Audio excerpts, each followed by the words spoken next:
The two men that would lead the new Pilgrim Separatist movement were William Brewster and William Bradford.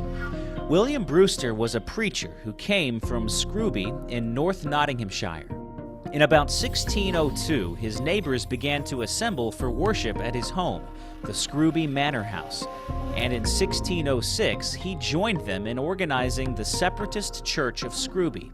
He was imprisoned for a short time when he tried to flee to Holland without permission. Then there was William Bradford, who was born in the nearby Yorkshire farming community of Austerfield, England. Both of his parents died, and he became an orphan in his early childhood. When young William was about 12, he visited the neighboring town of Scrooby and witnessed a very unusual church service. He was astonished by its fellowship and its lack of ritual. Time and again he returned, drawn to the congregation's fervor for reform. No one in the congregation could have imagined that this boy would later become their most trusted leader in the New World.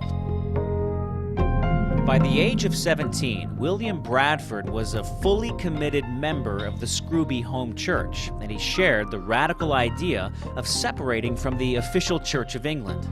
When the congregation learned that the current king, King James I, intended to, quote, harry them from the land, they fled to Holland. By the way, if you've ever read the King James Bible, it's named after King James I. They packed up and tried to board a ship and leave, but they were arrested for failing to first get permission to leave the country. About a year later, they were permitted to depart and made the voyage to Amsterdam. The beautiful canals of Amsterdam were jammed with activity. It was a bustling trade city, but it was difficult for the English-speaking Pilgrim farmers to adapt.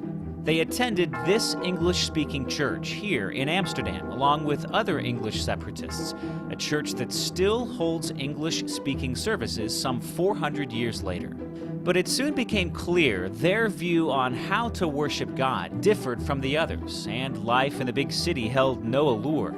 It seemed like there might be better opportunities in the nearby university town of Leiden. So the Pilgrims picked up and moved again.